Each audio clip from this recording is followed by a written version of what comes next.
علی بھائی، آپ نے مجلس نمبر 28 میں یہ بتایا تھا کہ قیامت جمعہ کے دن 10 محرم کو آئے گی، حالانکہ قرآن حکیم میں جا بجا آیا ہے کہ قیامت کا علم صرف اللہ کے پاس ہے، پھر آپ کا دعویٰ کیسے درست ہوا؟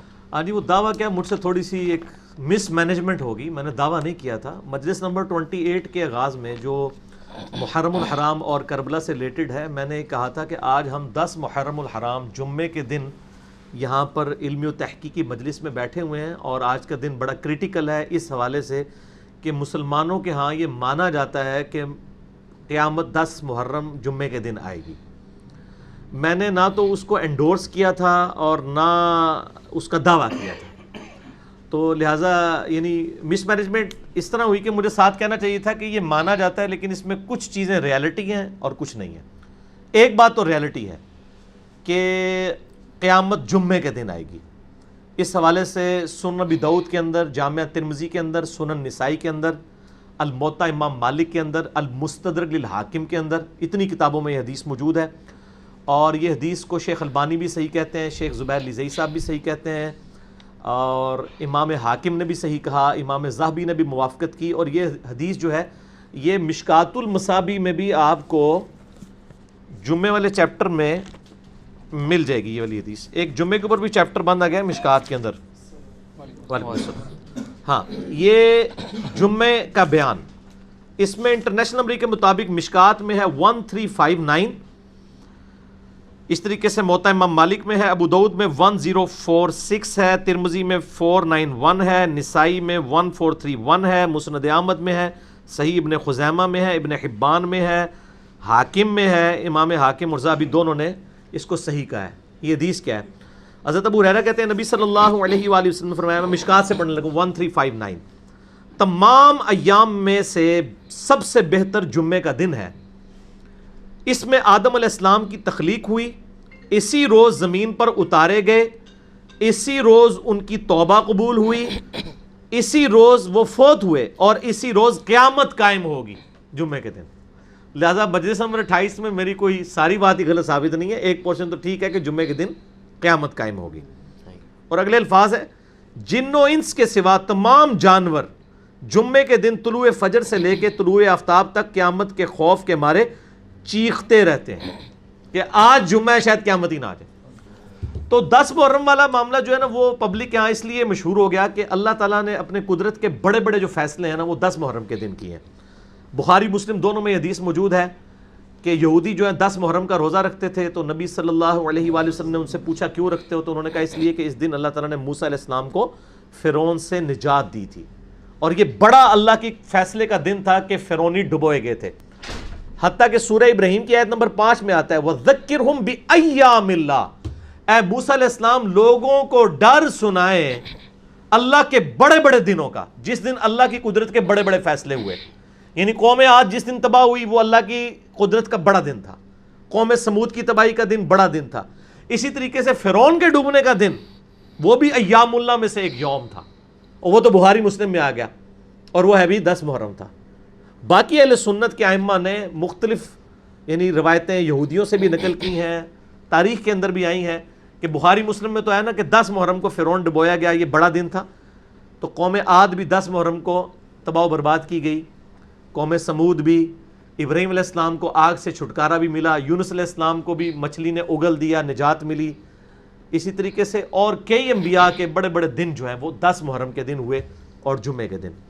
تو یہ ساری چیزیں میرے ذہن میں تھی، تو اس میں نے ایک بات کی، بل پھر بھی میں اس کی کلیریفیکیشن دے دیتا ہوں کہ جمعے کے دن قیامت آئے گی، تاریخ کا نہیں پتہ۔ دوسرا، اگر کوئی 10 محرم تاریخ کلیم بھی کر دے تب بھی وہ قرآن کے خلاف نہیں ہے۔ قرآن میں آئے کوئی شخص یہ نہیں جانتا کہ قیامت کب آئے گی۔ اگر میں کہہ دوں کہ 10 محرم جمعے کو قیامت آئے گی، تو اس سے آپ کو کون سا نالج ملے گا جب تک آپ سن نہیں بتاتے ہیں۔ 10 محرم جمعے کے دن تو میری زندگی میں کئی دفعہ آ چکا ہے۔ میں نے یہ کہا ہے کہ 10 محرم جمعے کا دن 1450 ہجری یہ ہوگا کہ میں کوئی تاریخ بتا رہا ہوں گا۔ 10 محرم تو 20 دفعہ آنی ہے، ہزاروں دفعہ آنی ہے، سن تو نہیں نہ بتایا۔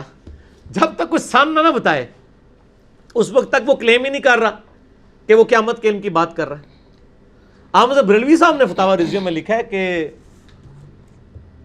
امام مہدی کا ظہور 1837 ہجری میں ہوگا. اچھا اچھا. یہ انہوں نے پتہ نہیں کہاں سے کیلکولیشن کی ہے. ان کے شاگرد نے پوچھا کہ حضرت یہ کہاں سے آپ نے, ان کا آپ آم کھائیں پیڑ نہ گریں. تو ابھی انشاءاللہ تعالیٰ 400 سال تو صرف امام مہدی کو پڑے ہوئے ہیں, کیونکہ 1440 چل رہے ہیں. یہ میں مذاق کے طور پہ کر رہا ہوں, میں نہیں مانتا 1837, ہو سکتا ہے اس سے پہلے آ جائیں, اس سے بعد میں آ جائیں. قیامت کا علم واقعی قرآن میں اللہ تعالیٰ کے ساتھ خاص ہے. اگر کوئی یہ کہتا ہے, یہ تو خود نبی علیہ السلام کہہ رہے ہیں جمعے کو قیامت آئے گی, تو اس کا یہ مطلب نہیں ہے کہ نبی صلی اللہ علیہ وآلہ وسلم نے یہ کلیم کر دیا کہ مجھے قیامت کے آنے کا پتہ ہے. جمعے کے دن کا ہے. باقی حدیث میں آتا ہے سور بھی پھونکا جائے گا اسی دن, دوسرا سور بھی پھونکا جائے گا. اور ابو داؤد ترمذی ابن ماجہ میں آتا ہے کہ اس دن درود شریف مجھ پہ پیش کیا جاتا ہے, تم جمعے کے دن مجھ پہ کثرت کرو درود شریف کی. وہ الفاظ بھی آتے ہیں. تو میرا یہ نہیں کوئی دعویٰ اس طریقے سے نہیں تھا, لہٰذا میں نے جو گفتگو کی میں نے اس کی کلیریفیکیشن بھی اللہ کے فضل سے اس حوالے سے دے دی. یکم محرم الحرام سیدنا عمر کی شہادت اور 10 محرم الحرام سیدنا حسین کی شہادت کا دن, یہ صحیح سند سے ثابت ہے؟ دیکھیں جی, سندوں کی ضرورت وہاں پہ ہوتی ہے جہاں پہ اجماع نہ پایا جاتا ہو. سیدنا حسین علیہ السلام کی شہادت 10 محرم کو ہوئی, اس پہ اجماع امت ہے. سنی شیعہ کے ہاں اجماع ہے, عملی تواتر ہے, حدیث کی ضرورت نہیں ہے. اجماع حدیث کی بھی اور قرآن کی بھی حفاظت کرتا ہے. مثال کے طور پہ آج آپ پاکستان سے ساری مطالعہ پاکستان کی کتابیں ختم کرتے ہیں جن میں لکھا ہو کہ پاکستان 14 اگست کو بنایا گیا تھا. سر آج سے 1000 سال بعد بھی جب آپ پوچھیں گے نا تو لوگ بتائیں گے کہ پاکستان 14 اگست کو ہی بنا تھا, کیونکہ عملی تواتر سے ٹرانسفر ہو رہا ہوگا. اتنا بڑا ایک واقعہ ہوا, وہ اس طریقے سے وہ ٹرانسفر ہوا. اچھا, اس کے گیس نبی علیہ السلام کی وفات کی کوئی ڈیٹ کنفرم نہیں ہے, کیونکہ اس زمانے میں ڈیٹوں کا حساب اتنا نہیں تھا, دنوں کا تھا. دن ملتا ہے سوموار کا. 12 ربیع الاول والی بات تو جھوٹی ہے, میں نے بخاری مسلم سے ثابت کی ہے کہ 12 ربیع الاول نبی علیہ السلام کا یوم وفات نہیں. لاکھوں لوگوں نے میرا کلپ دیکھا, آپ لکھیں 12 ربیع الاول یوم وفات تو یوٹیوب پہ کھل جائے گا. 10 محرم الحرام پہ تو اجماع امت ہے, دوسری رائے کوئی نہیں ہے, اس لیے تو ضرورت ہی کوئی نہیں اس کی. یکم محرم تو میں نے آپ کو بتایا کہ انڈیا پاکستان میں یکم محرم ہے, باقی دنیا میں کہیں نہیں ہے. اور یہاں پہ بھی 30-40 سال سے یکم محرم شروع ہوا ہے, جب سے سنی شیعہ اختلاف کو بھڑکایا گیا 10 محرم کو ڈائلیوٹ کرنے کے لیے, اسے کمزور کرنے کے لیے. ورنہ آپ اہل سنت کی مین سٹریم کی 3 کتابیں ہیں.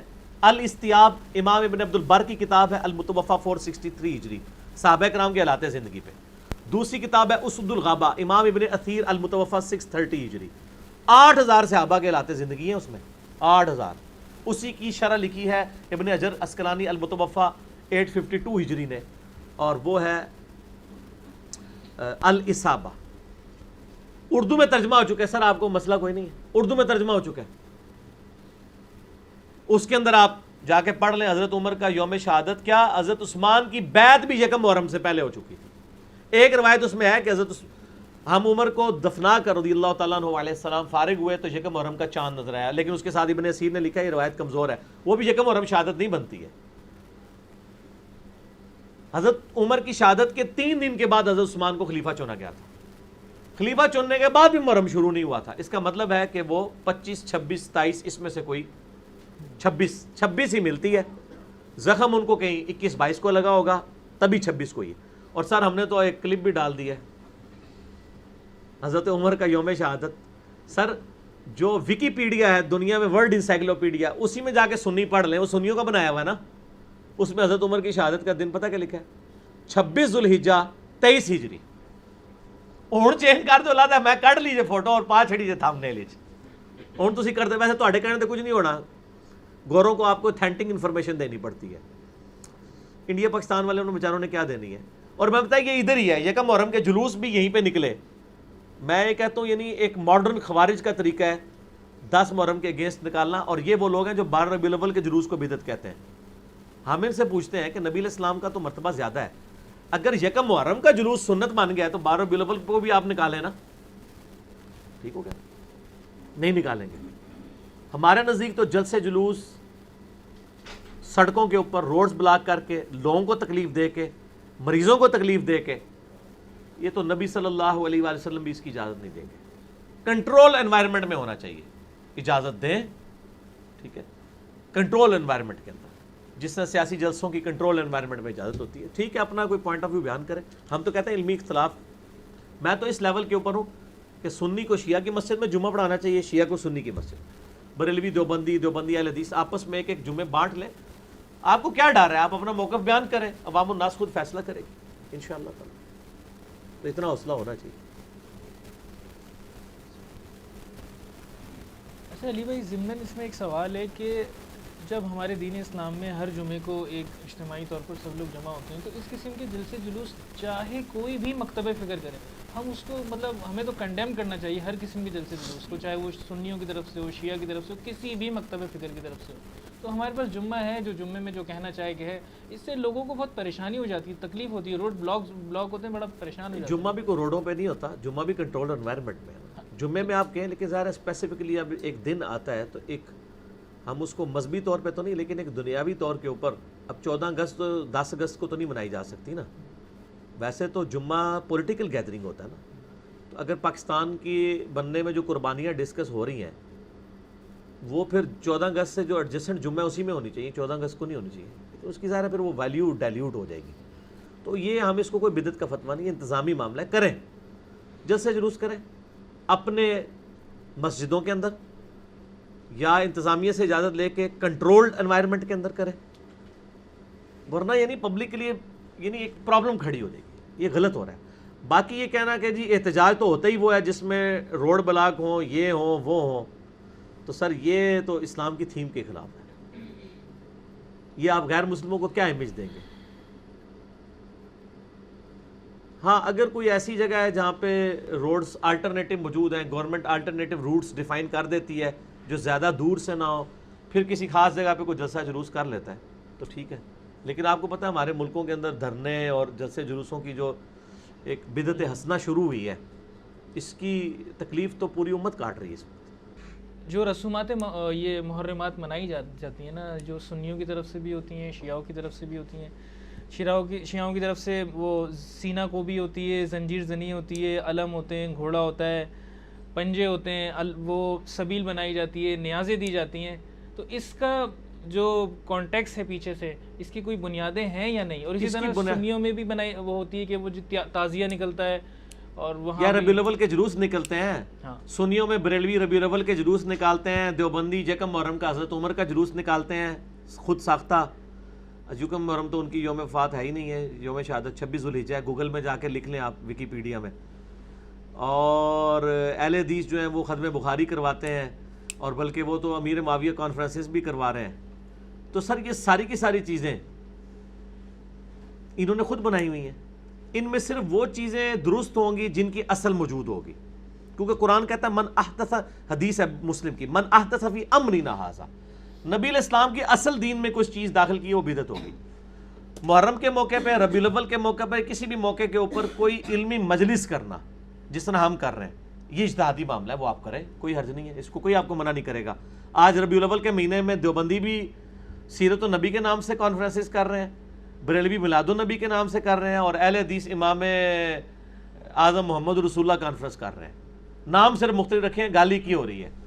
اچھا باقی یہ جو آپ کہہ رہے ہیں نا، تعزیے، آگ پر ماتم، کوئلوں پر ماتم، زنجیر زنی، یہ سب کی سب چیزیں جو ہے نا جی، یہ اسلام میں بدعات ہیں اور یہ ٹیبو ہے اور اسلام کی بدنامی کا باعث ہے. یہ عزاداری ہے، اس کا شیعہ علی سے کوئی تعلق نہیں. اسی لیے جو ایران کے شیعہ ہیں نا، وہ انڈیا پاکستان کے شیعہ کو کہتے ہیں یہ شیعہ علی نہیں، یہ عزادار ہیں. ان کے ہاں یہ چیزوں کو غلط سمجھا جاتا ہے. ٹھیک ہوگا جی.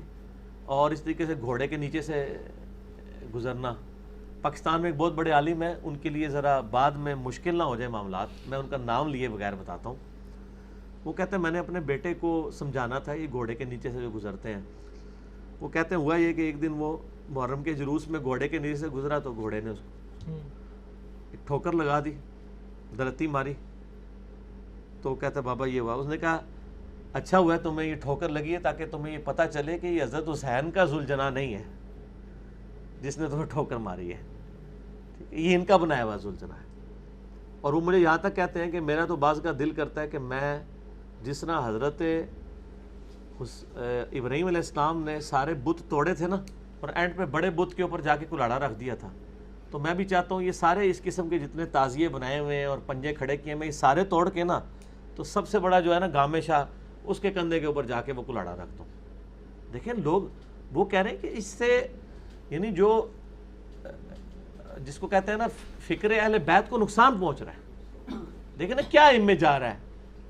یہی ہمارے شیعہ عالم ٹی وی پہ آ کے کہہ رہے ہوتے ہیں کہ جی کافروں کو کیا امیج جاتا ہے جب ہم لوگ گستاخانہ کارٹونز کے خلاف احتجاج کے دوران اپنی املاک کو نقصان پہنچاتے ہیں. تو سر جب آپ اپنے جسم کو نقصان پہنچاتے ہیں, اس پہ چھریاں مارتے ہیں, آپ کوئلوں کے اوپر ماتم کرتے ہیں, اس سے کیا غیر مسلموں کو امیج جائے گا کہ یہ اسلام ہے؟ وہ تو کہیں گے سر اس طرح کا اسلام تو ہم قبول کر ہی نہیں سکتے. تو یہ بالکل چیزیں بدعات ہیں جی. یہ کفر اسلام کا مسئلہ نہیں, یہ وہی بدعات ہیں کہ جو مختلف شکلوں میں مختلف مکاتب فکر میں آئی ہوئی ہیں. یہ ذرا ڈومیننٹ ہو جاتی ہیں, اور ظاہر ڈومیننٹ ہے بھی ہیں کیونکہ نبی علیہ السلام نے یعنی ماتم کرنے سے اور اس قسم کے نوحے پڑھنے سے جس میں جھوٹ ہو, یعنی اس طرح کی چیزوں سے بخاری مسلم میں کئی احادیث ہیں جو بنا کے میرے یوٹیوب کے اوپر کلپ اس کے اوپر موجود ہے. 66A مسئلہ واقعہ کربلا اور محرم سے متعلق 5 علمی پوائنٹس, اس کے کلپس جو ہیں وہ ملینز آف پیپل تک پہنچے. ٹھیک ہے, یہ غلط ہے چیزیں, بالکل نہیں کرنی چاہیے.